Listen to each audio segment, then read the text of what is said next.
Welcome, Roya. Thank you so much. I'm so happy to be with you. It's so wonderful to honestly see your face. I feel like you're one of those people that I instantly connected with.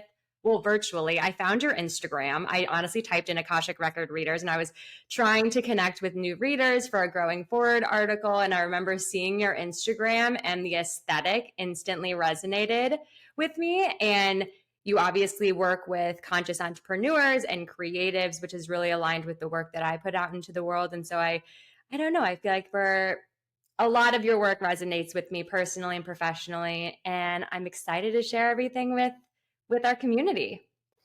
Oh, thank you so much for the sweet words. And I feel like the Akashic Records has a resonance. So it just brings the right people into your field, which is amazing for me because beautiful people like yourself come into my life and kind of are intrigued about the records. And then we have an immediate connection and bond from there.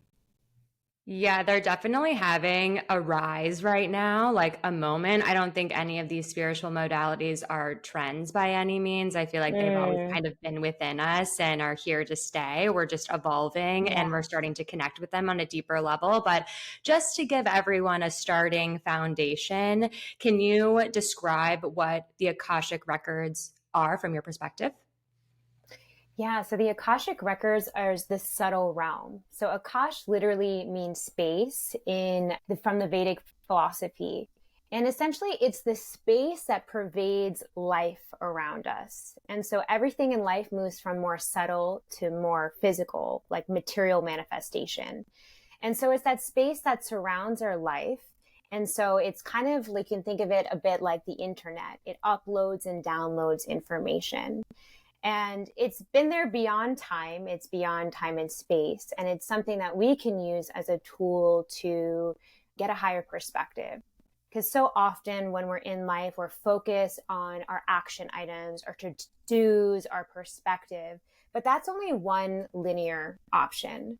And when we move into something like the Akashic Records, we can see patterns, we can see habits, we can get a higher perspective to understand maybe why we're operating in this way and to hopefully align with more opportunities, more options, and like more potential outcomes. Yeah, I feel like that's actually one of the basic soul centered tools that I use just and in business too. When you're too caught up in the weeds in your day to day, you don't Mhm. actually get that zoomed out perspective, that observer perspective. And and yeah, it really does shift everything. So that was a beautiful definition. I think of it as like this cosmic library of Mhm. like all like different like lives or options that we have, like past lives, current lives, and future lives. And Exactly. it's kind of this space of like everything everywhere. And then it's like this pause too. It's like this nothing Mm. at the same Mm. time, this like no Mhm. thingness. It's kind of this scary Beautiful. like realm actually. Not Mm. scary, but it can be a little bit frightening when you feel like this teeny little speck, right? In this vast, infinite reality that we live in. And that's kind of what the Akashic records, when I tune into them, really like feel like this such expansive nature. And then I like ground and I'm like, oh my gosh, it's like everything everywhere and nothing all at once. Yeah, that is such a beautiful way of looking at it. And in some ways, if you can just tune into yourself, if you can start to channel, you begin to operate in that space of everything and nothing. And you actually see that there is this kind of polarity in life where you can be connected to everything, but also be nowhere and no thing as well. And Mm-hmm. when we tap into that space, when we tap into that opportunity, we can we can achieve so much more, not just on a material realm, but also just a deeper understanding. And it's that deeper understanding of why and who and where that makes us more conscious, which is hopefully the goal of where we're aiming towards to become more aware and conscious and connected. Yeah, I feel like we can overall just find more trust and flow. Mm, Before diving into some questions, a big request has been to do mhm. mini readings on air. Yeah. And I feel like this is the perfect opportunity because you have such a beautiful blend of soul and strategy, and you take the Mm. lens of conscious business and conscious entrepreneurship. And so, would you be down for that? I would absolutely love that. Do you have a question that you'd like to explore, Kara? I mean, I think I'm at such a beautiful juncture in my career. We Mm. spoke, I believe it was last winter, and I'm working on a very large writing project that's still in motion, and I've kind of gotten to the first checkpoint, and there's been plot twists and Mm. loop-de-loops, and I've been knocked down, and I've had to like pick myself back up. And so that's still moving forward, but it's been challenging, I would say. Mm-hmm. And I also am at this phase where consulting has been a lane that I think will always be integrated within my career. Mm-hmm. But I feel it is going by the wayside right now. So I can really open up and start teaching and speaking and writing more, which I feel like is very aligned with the purpose and like the true purpose and the work that I want to put out into the world long term. And I think consulting just supports that. And so, yeah, I'm kind of in that transition where leaning more into teaching, speaking, writing, larger writing projects. So, yeah, I think just like there's not really a question actually. That was just background. But it's Mm-hmm. more like any clarity on where to focus my energy maybe and how to find trust. I think like Mm-hmm. that's something that I feel like I've held, but it can be hard when you're taking a leap of faith and leaving, Mm-hmm. your biggest revenue stream that I've been working on Mm-hmm. for the past 5 years. Yeah. Where Well, I'm at. thank you so much for sharing the background. And as you're talking about teaching and sharing with like larger communities and less kind of more hands on in the weeds, I got full body chills. So it definitely already feels like the right direction. And as you share a little bit more about faith and trust, I can definitely feel that within you. But maybe it seems like as you transition into that phase of teaching more and freeing up more time, essentially, so that you can hopefully reach more people and maybe at a larger and wider scale, any guidance around how to get there and what Mhm. that looks like so that you can A, feel confident, but B, have a little bit of clarity as to where you're going and what the right decisions are, so that you can just walk with that much more certainty. Yeah, I feel like I'm almost creating something that has not been created. And I think Mm. that is one of the hardest parts. And that has been one of the most beautiful parts of me writing this big project is I'm literally pulling and receiving something that is new, so fresh, so Mm. new. Hmm. And I think that's where uncertainty is a beautiful thing, but obviously everything has polarity. So that really resonates. Hmm. Yeah, and it sounds like it's the right time to just like tap a little taste into the records because it also can give us that visual guidance and that physical feeling. Because something that I've been thinking about is like we're so conditioned to, we need to see it to believe it. But a lot Mhm. of these innovators and way showers and leaders are creating new ways of teaching, of being. And so you can't exactly always see what that looks like.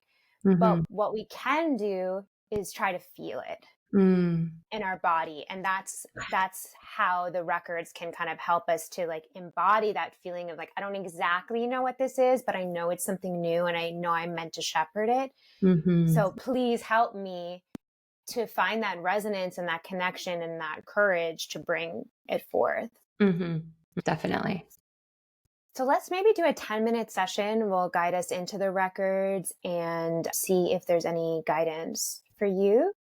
Beautiful. Let's do it. Okay, let's do it. So, Kara, let's go ahead and get settled. I know, especially on these types of things, we can be on, but in the practice of tuning in, we want to settle down in order to connect. So start to bring your awareness into the soles of your feet and beginning to connect into the center of the earth. So feel this energy coming from the bottoms of your feet and then starting to connect into the core of the earth.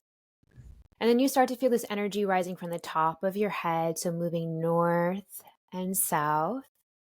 And then start to bring your awareness into your heart space, connecting east and west.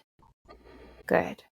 And see if you can begin to open your heart space towards me as I open my heart towards you.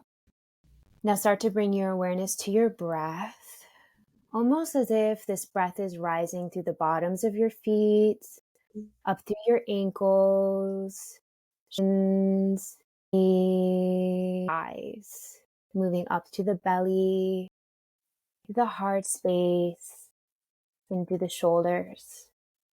And then start to bring your awareness into your throat and feel that throat space beginning to open up. So in order to lead the way, we have to have that conviction in the heart, but the courage to share it through our throat, through our communication, through our connection with others. Start to bring that awareness into the space between the eyebrows and start to feeling this pulsing sensation in through the third eye. And then in the space of your third eye, begin to envision a long hallway with a door. And behind that door are the answers to the questions that you seek. Begin to envision yourself opening up the door. You start to step down. 10, you sink deeper. Nice. 9, sinking further. 8, the sound of my voice gets louder and louder in your mind's eyes. 7, 6, 5, 4, 3, 2, 1. Arrive into your sacred space. Feel yourself taking up space around you. Allow yourself to unfold and expand. And as from here, we'll begin to open up the Akashic Records. And so we do acknowledge the forces of light, asking for guidance, direction, and courage to know the truth as it's revealed for our highest good and the highest good of everyone connected to us. Help me to know Karalad in the light of the Akashic Records, to see Karalad through the eyes of the Lords of the Records, and enable me to share the wisdom and compassion that the masters, teachers, and loved ones of Karalad have for her. The records are now open. And so the first image that they're sharing with me, Kara, is almost as if your head is becoming like really inflated with ideas, like it's almost gonna pop. It's like something is just blowing up more and more air, and it's like in your head and it's expanding, but it's kind of a lot of pressure. It's a lot of ideas and they're all very big, but it almost feels like you as your person are trying to hold all these ideas. And it's a lot to carry. Like they're bringing my attention to like the balloons, like how kind of thin it is and it could pop. And it almost feels as if the air needs to come out and it has to pop. And so the sense that I'm getting is that in order to anchor in these ideas and to step forward, it's like there's too much energy in your head right now and it's almost lifting you up off the ground. And it's important to start to let some of that air out and actually start to focus on the energy of your feet. It almost feels like you've been going so fast, like a mile a minute. I see your running shoes that it's like your feet are barely touching the ground. You're going very quickly, very rapidly, and you're containing it, but it's just a lot of pressure. And it almost feels as if like they're showing me an image of you sitting on the ground is actually going to be more productive and more conducive for the vision that you're trying to bring forth than carrying and almost like running forward. So that feels very important. Like right even before I got into the records, they're like, please show her this image. So there's an effort of trying to ground yourself and to actually move less and take the pressure off. I'm just want to check in and see how that resonates before we dive into the question. Oh, it resonates so deeply. I mean, I think my reaction when I receive more space. Mm, So when I call in more space, the universe listens and gave me more space mm, to write and to create and to teach. And my instinct is to fill. mm, And I don't think space always needs to be filled, right? We need space to receive. And so that mm, resonates so deeply with mm, me and is a big part of rooting and integration mm, and embodiment mhm, is a big, big part of my work and the teachings mm, that are kind of percolating and evolving within me right now.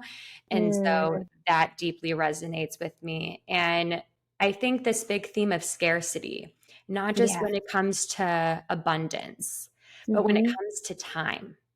And I think it's Mm, so pervasive in society right now. And it's something that it's a thought that I've been chewing on a lot because I was, you know, throughout the majority of my career hustling. And mhm, it's like I built a conscious marketing consultancy that was built on the foundation of slow business. And I want to make mm, sure through this transition and through this juncture that I'm at right now that I'm still embodying that. And I'm embodying mm, patience, which I feel like is a core lesson for me in this mhm, lifetime. mhm. Patience and like really trusting divine timing. So all of that deeply, deeply resonates with me. Wow. Yeah, I've full chills a couple of times. And it also feels like you were saying scarcity and the ability to receive. They're the same energy. So, like, it's really easy to isolate scarcity as like something to conquer. Mm. But actually, it's almost as if, like, holding someone's hands, like, building a team that you like love and care for on an emotional level is actually going to help you build more of a foundation and like even a movement that is more aligned with you. Right Mhm. now, I feel a lot of like almost like aloneness. Like I'm Mm. trying to figure it out on my own. I'm need to sit by myself. I need to run by myself, but actually like conscious touch and allowing yourself to receive, because I'm even getting the message like being an influencer, you get a lot of opportunities to do cool things, but I almost hear your mind being like, well, now I have to like, do a post for them or to like shout them out, or it's like there's this exchange Mm. that for some reason there's a conditioning around. Mm. But the more you're able to receive, the more solid your foundation will be. And actually that's more your growth than anything else. How The beautiful. other stuff is so natural. Yeah, that's such a great reframe because I feel like I've always taken the role to teach to do for others to Mhm. even people please or parent, Mhm. parenting my parents even, and I've Mhm. always taken on that role ever since I was super, super little. And so I think that's been a big growing point in personally and professionally, me getting engaged and being able to receive that love and open up my heart center to this new partnership and this new Mhm. honestly like vibrational frequency that I've experienced. And so yeah, receiving, embodying the ease of receipt rather than always reaching, seeking, doing is been Yes, huge. Yeah. totally. And it does feel like your partnership is a big part of the medicine. Learning how to fully receive from your partner, and sometimes the energies of people's partners come into this space also, and just like those big hugs and those, just like that's what Carolad needs. Like Mm. you don't need to do anything else, gal. You just need like cozy, sweet cuddles. And that's like going to take your business and your life, forward. Yes, 100%. I have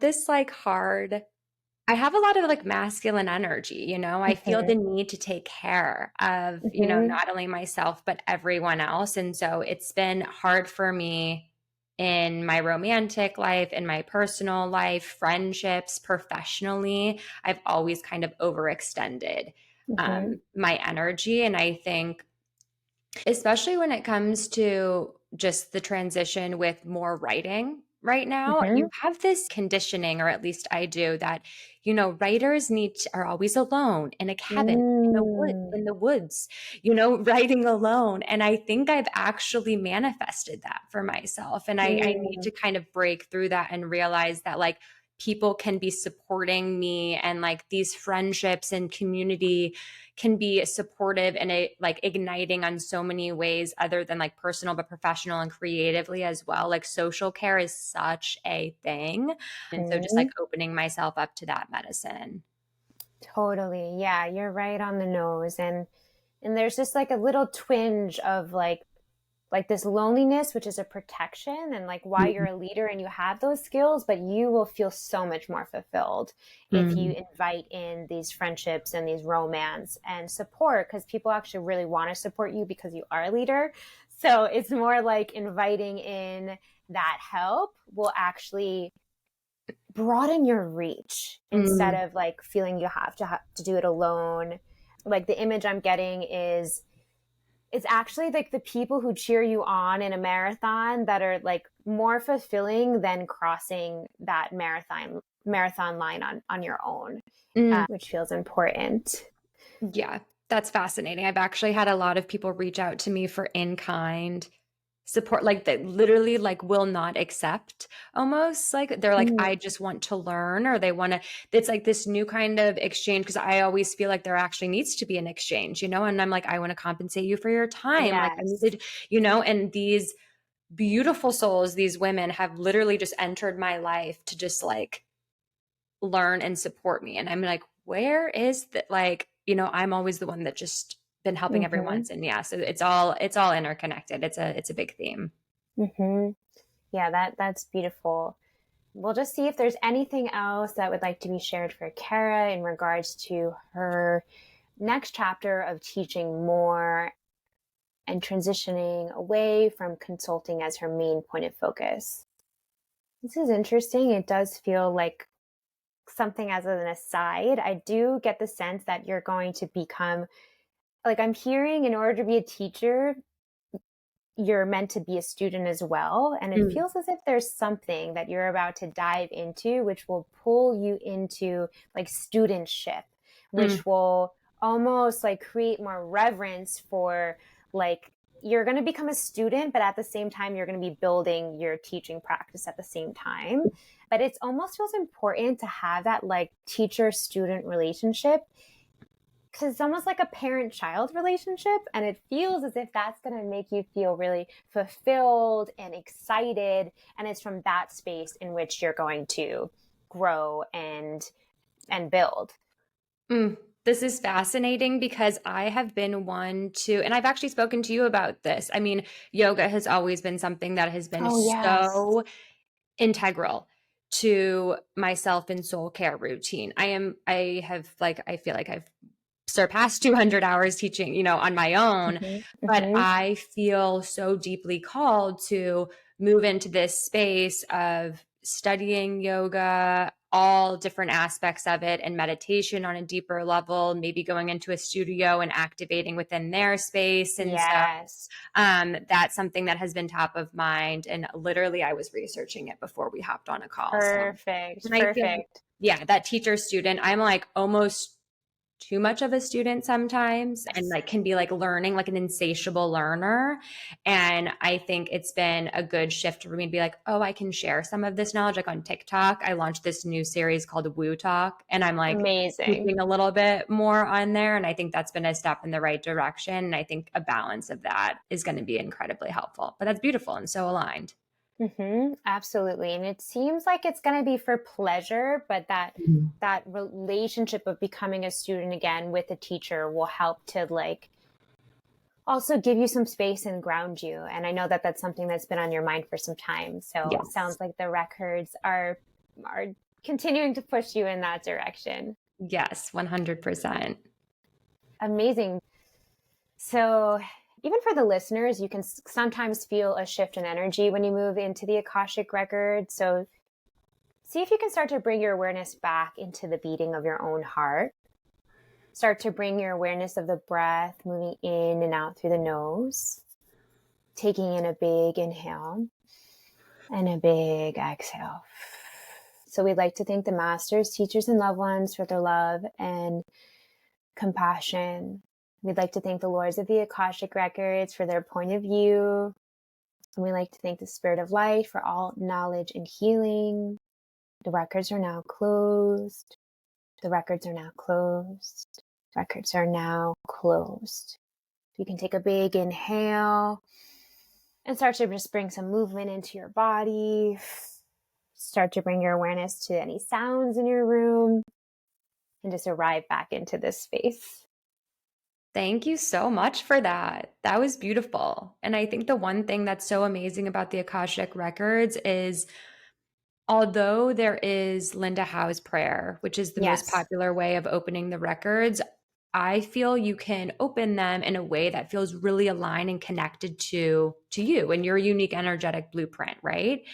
So how did you start opening the records? Was it with the prayer or was it through another channel? Yeah. So I learned with the prayer. So essentially, I think of the prayer as a bridge. You can absolutely access the Akashic Records at any time. But I find using the pathway prayer helps to create a beginning, a middle, and an end. Because otherwise, you can be in the Akashic Records all the time, but you're inviting in all that space and all that energy. And it's important to bring that energy back down and back into the earth and to disconnect. Otherwise, like I like to think of in Harry Potter, there's the divination teacher who's like a crazy hair, and you can get that kind of like woo-woo, spiritual, kooky kind of person because they're up in the clouds, they're up in the air, they're up in the ethers. So for me, the pathway prayer helps to anchor it back down. That being said, when I teach the Akashic Records, I also have students create their own version of the pathway prayer. So it could be like, I'm tapping into my heart now and opening up the Akashic Records. Please allow me to be a channel for truth, honesty, and clarity, whatever that looks like for you. Because Linda Howe does happen to have more of a Christian language, which can deter people. And so it really is personal to you, but that prayer acts as a channel and a bridge to enter in and to enter out, more importantly. What you were speaking to about getting a little too heady. So when I first opened the records on my own, I didn't do it by prayer, but I did it through opening my heart center and I walked myself through a version of the prayer, which is exactly what you're speaking to. And it was almost like I was opening up the spiritual faucet, or I was turning on the spiritual faucet, and like this tap was like flowing. Like I literally felt this luminosity channeling through my crown. And when I closed them, it was like this drip.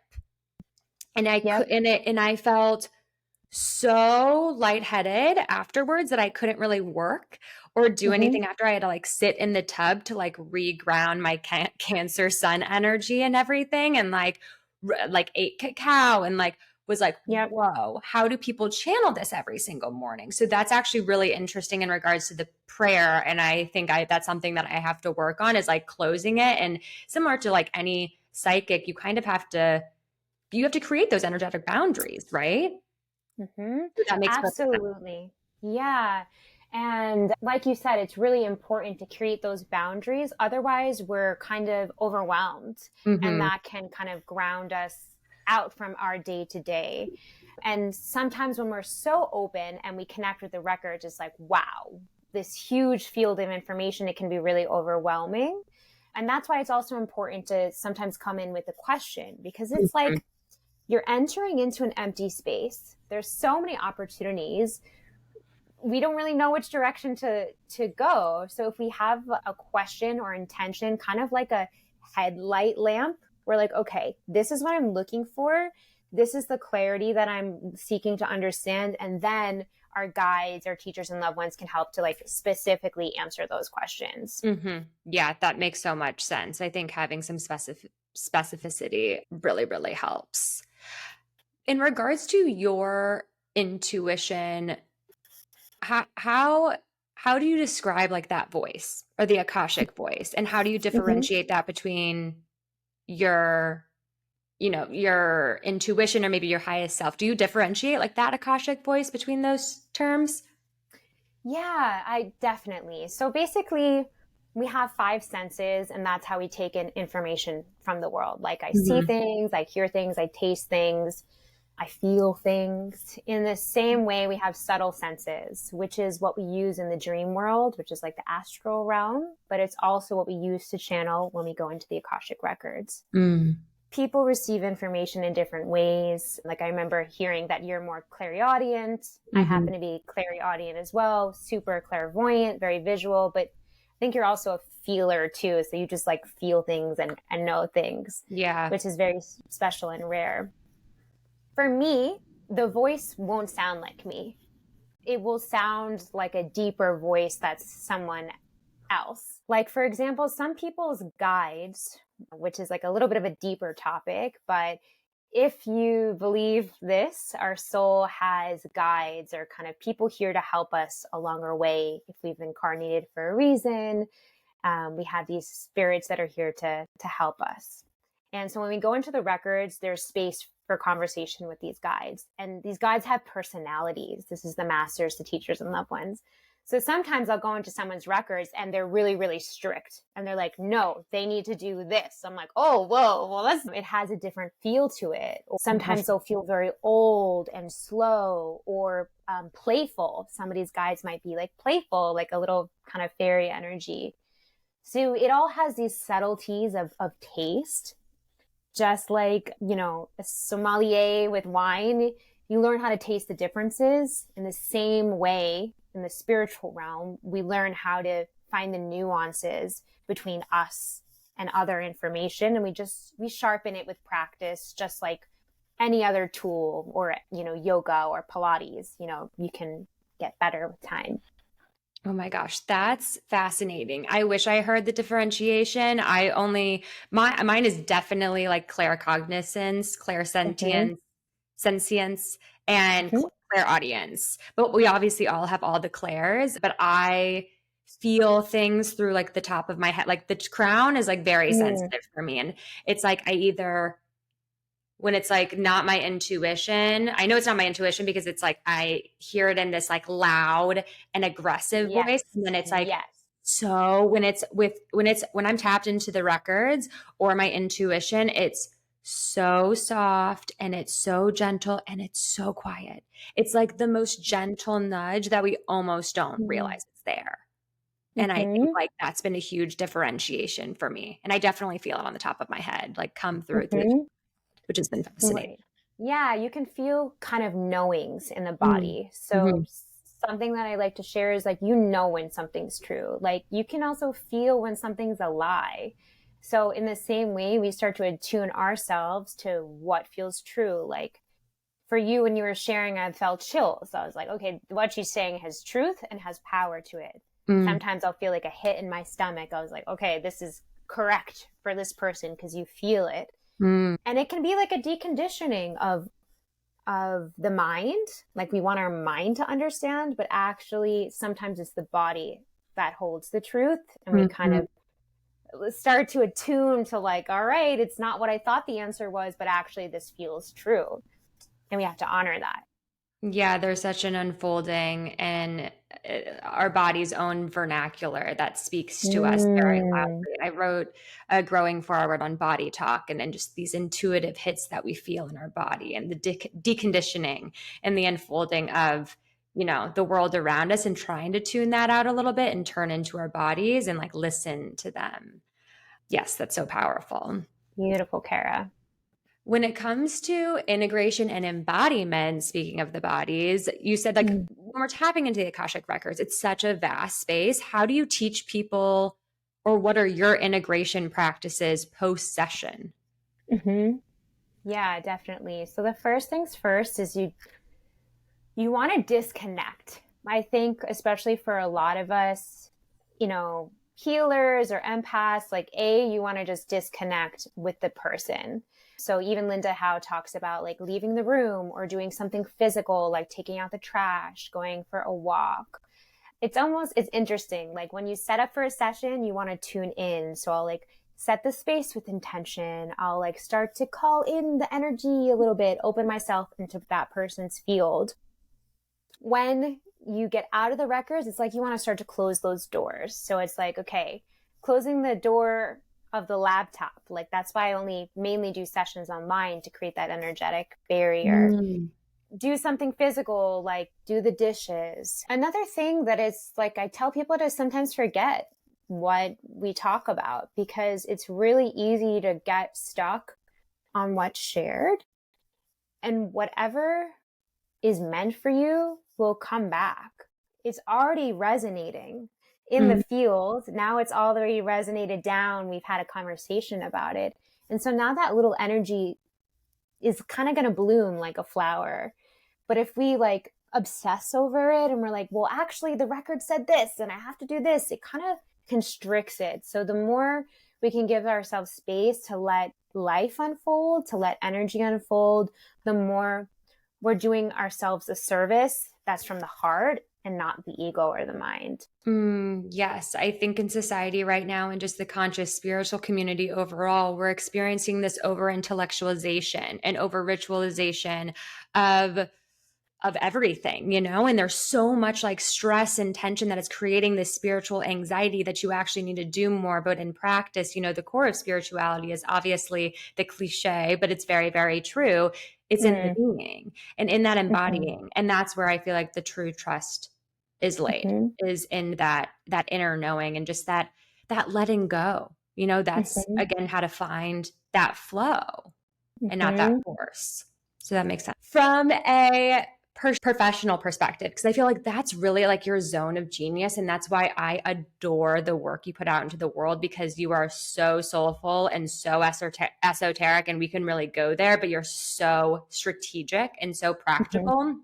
How how do the Akashic Records truly support our professional development? Yeah, I mean, I believe as we evolve as human beings, like we are on the edge of so many things. We have pressing issues like climate change, we have political things, we have a lot of questions and inundations in our life. And I feel as we look forward towards the future and create, it's important to become more conscious about what we're creating. And I feel if you are a founder or a creator, it's really important to integrate these spiritual tools into your life. Mm-hmm. And that's where the Akashic Records can help you to help you through some of those pain points. So often when we're creating something new, we need to be courageous and we need to find clarity. And moving through the records to help essentially get your vision, which is in the astral, which is in your dreams. You can feel it, but you can't really see it. You have another person reflecting that. And that can help you to bring it into reality, and to be courageous enough to say, like, this person sees it too. I can see what you're creating. I can see what you're wanting to bring forward. And it helps to anchor it a bit. And I feel that creators and founders and innovators can use these tools to help them to create a more conscious and creative and kind of liberated world. Can you share how you personally use the Akashic Records with you can talk about your personal development, but I know you have some incredible things in the works in regards to art, and you have such a beautiful multi-hyphenate nature. I know it'll be expansive for a lot of people to share how you integrate them. Oh, sure. Yeah. I think that the professional and the personal are related. Totally. And honestly, with the pandemic, one of the things that I found to be a positive is the line of personal and professional got erased. I am looking into your home right now. I kind of can get a glimpse of what's going on in your personal life. And I actually think that's a benefit to say, like, actually, we're not robots culturally. Like, we have these, it's okay to take a doctor's appointment. Like, people have lives behind what their professional day to day is. And I feel like that's really benefited people and actually created a gap in the market to address mental health, which Mm. in my mind is spiritual health, because you can only go as far with your mind as you can reach with your heart. And these things are one and of the same. And so, whether you're an artist, whether you work in fashion, whether you are creating climate solutions, the more we can integrate our spiritual, our mental, our heart self into what we're creating, I think the more whole we are. Mm. And so, we can use these tools like hypnotherapy, meditation, Akashic Records to help aid these leaders in creating hopefully a more equitable and expansive world. Mm. Beautiful. And when it comes to your practice with art and with Mm-hmm. consulting, how have you used the records in the past to guide you? I know there's like a legacy and purpose component, but is there anything tactical that you've used the Yes, records for? totally. So basically, I also have a background in branding and advertising for the art world. So basically, I took that methodology and used that to help creators. So for example, Kara, you're telling me that you want to create some type of platform or something to teach people about mental and spiritual health. You have this vision. We chat back and forth about what that is, and then we open up the Akashic records to ask basically branding questions. Who are my audience? What is their pain point? What do Hmm. they need from me? What is blocking me from being a better leader or from bringing this forward? What are my blind spots? And so the more we can get a full rounded picture of what you're creating, of who your audience are, of even what the tone is from the Akashic records, then we're creating like real foundations and roots. And you're already connecting to them in the astral Akashic realm. So Mm. the more you're in that subtle space, you're already starting to like create that bridge of connection. And that kind of vibration is already starting to radiate out. Is that making sense, Kara, or is it feeling far out? Totally. I mean, I can get so woo. So Yeah. for me, yes, 100%. I mean, I actually haven't talked about this a lot, but ever since I learned about the Akashic records, I've been able to see and feel the Akashic records of brands and of people's Amazing. digital landscapes as well. And I know my fiance is probably like, what? But it's been like a gift of mine that my chief of staff slash spiritual intuitive, as one has when you have a conscious marketing consultancy, but she was like, you have a gift of seeing things before, like seeing the future, self of this brand or this site, and I'm able to strip away people like offerings that are no longer aligned like very quick, and it almost could be overwhelming. But I believe that each and everything in our world has a record, right? Has Mm-hmm, Akashic records, like books. I think books are one of the most energetically potent like mm-hmm. objects. The amount of Mm-hmm. energy that's one infused from the individual, and then the amount of like everything holds Akashic records. And I just feel like books overall, and I'm looking at I have so many books everywhere, and there's a lot of energy in my home, and that's been like honestly a cracking open for me and such an enlightening transition when it comes to my consultancy, and perhaps why I'm taking a pause for a period of time, because I'm like, I am seeing something that is so Mm. new that I'm not able to quite integrate it within my practice yet. So let me work Mhm. on myself and ground all of these new gifts perhaps, or this like vibrational frequency that's in my head, in my body, and integrate it so Mhm. I can approach my marketing consultancy from this new perspective, because I've seen it and like my team has seen it and they're like, where did that come from? And I'm like, I don't know. I think So I just like cool. I see these records for these brands, and especially Mhm. for digital landscapes in Mhm. particularly, which has been a fascinating concept. So I love that perspective. I love how you do that. Yeah, it makes total sense because everything has energy, especially when you're building a business. It's a convergence of energy and people and visions. And essentially, it's a strategy. So, one of the tools, like when I used to work in branding, that I used to do in brainstorming sessions is to just like tap into the energy of the brand. And then I'd be like, how about this? And they're like, what in the world? So these clairvoyant or these subtle senses can help us to create a future that's hopefully more conscious.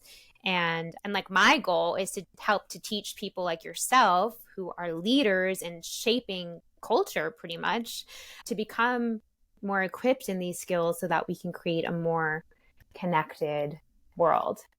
And it's so necessary, from the Akashic Records to just the energy that you are imprinting on your projects, and that content creation is an energy exchange between the people that you're working with, between you and the project. Like, I think there is so much education and support that all of us entrepreneurs and leaders need. So I know you're helping so many people, and I'm so excited to see all that you do in the conscious business world, in the art world, and beyond. Before we wrap, I want to do a face off, a quick fire. These quick fire questions are meant to be answered in 2 to 3 sentences. Cool? Got it. Okay. What's one thing on your manifestation list right now? It can be personal or professional. Honestly, I have this vision for this residency for founders, creators, and artists on the Amalfi Coast or someplace beautiful where we bring people together for, like 8 days and do spiritual practices, drink wine, eat good food, and start to create this kind of incubation space for new projects. I love that for you. Thank you. Feels very aligned. What is one way you are slowing down to re-sacred life right now? Out east in Long Island, and I feel like it's very, very spacious. And so I slow down when I watch the sunset, the color of light is changing. It's super golden. That to me is really spacious and grounding and restorative. 100%. I feel like I can talk all day about that. I think light is the most healing. Yes. What's a recent challenge you have faced that you were scared of, but you overcame? I think my practice. I feel many healers have this struggle, and I definitely heard it reflected on your podcast, Kara, is that believing in your own business is scary because you're really believing in yourself. And I have had a long journey of doubt. And I really hope that the more we experience doubt, the more courage and power is available to us. And that's kind of what I believe about my own practice and worries. Amen. It's so easy to work on other people's businesses, but when it comes to your own, it can be challenging. What is one thing you wish people knew about you? Oh, gosh. I have a Scorpio moon, so I'm a little secretive. What do I want people to know about me? I mean, gosh, I'm like a playful, do accents and like super weird. And I might not show that all the time, but it's definitely there. Part of the journey, that play and that levity. Love that. And last but not least, what can we expect from you growing forward? I would love to share the more opportunity to teach the Akashic Records, to maybe do Akashic Records residencies and retreats, and would love to support more conscious creators and entrepreneurs, and hopefully work with you more, Kara. You're amazing. Oh my gosh, thank you. I would love that. And honestly, I'm not just saying this, like, you are such a gift. And I feel like anyone who is working with Roya or has the opportunity to work with you, it's just such an incredible blessing and an amazing opportunity. Like, you are truly so gifted. And so I'm so excited to see all the work that you put out into the world. And on that note, where can everyone find you right now? You guys can find me at my Instagram. It's my first and last name, Roya.Pourshalchi, Pourschalchi. And then I'll be posting there with website. And as I relaunch into the Akash, my program of how to read the Akashic Records, I would love to have you all join. Amazing. Thank you so, so much. We're going to have you back soon. Thank you so much, Kara. Have a good one.